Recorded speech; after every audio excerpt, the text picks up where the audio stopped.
क्या अख्तरुल ईमान साहब किशनगंज लोकसभा इस बार जीत रहे हैं? सबसे पहले हम चलते हैं 2019 लोकसभा चुनाव में।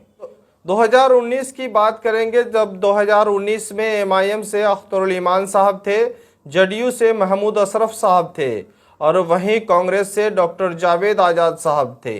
लेकिन उस बार भी ऐसा लग रहा था कि एमआईएम की जीत पक्की है और इस बार एमआईएम की झोली में किशनगंज सीट है। लेकिन ऐसा नहीं हुआ। किशनगंज लोकसभा में कांग्रेस के उम्मीदवार डॉक्टर जावेद आजाद साहब कामयाब हुए। डॉक्टर जावेद आजाद साहब के कामयाबी के पीछे कई राज हैं। किशनगंज लोकसभा में 6 विधानसभा है और 6 विधानसभा में डॉक्टर जावेद आजाद साहब को बढ़त अमूर विधानसभा, बैसी विधानसभा, किशनगंज विधानसभा और ठाकुरगंज विधानसभा। किशनगंज विधानसभा उनका गृह विधानसभा है और ठाकुरगंज विधानसभा उनका पड़ोसी विधानसभा है। वहीं बात करें कांग्रेस का गढ़, बैसी और अमूर विधानसभा था।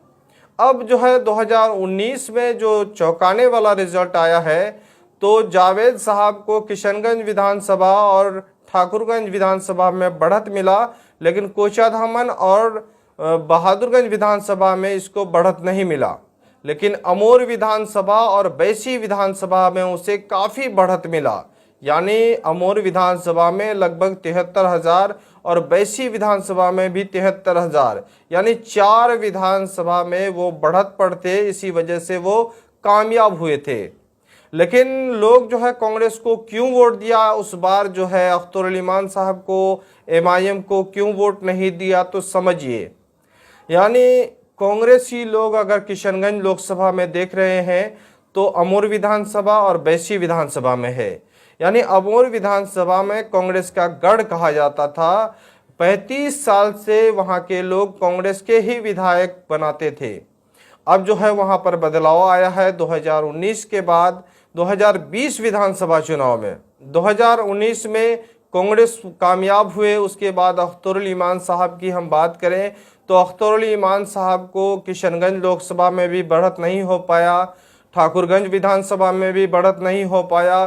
सिर्फ कोचाधामन और बहादुरगंज उनके जो पड़ोसी विधानसभा है, यहाँ पर उन्होंने बढ़त पाया और अमूर विधानसभा में और बैसी विधानसभा में भी बढ़त नहीं मिला, जिस कारण अख्तरुल ईमान साहब को हार का सामना करना पड़ा। और अख्तरुल ईमान साहब की पार्टी और अख्तरुल ईमान साहब को लोग उतने करीब से नहीं जान रहे थे, लेकिन अख्तरुल ईमान साहब चुनाव हार गए, उसके बावजूद वो हिम्मत और हौसले नहीं हारे। लगातार अपनी टीम के साथ मुसलसल काम किए और काम करने के बाद उन्होंने विधानसभा चुनाव में चौंकाने वाला रिजल्ट लाए।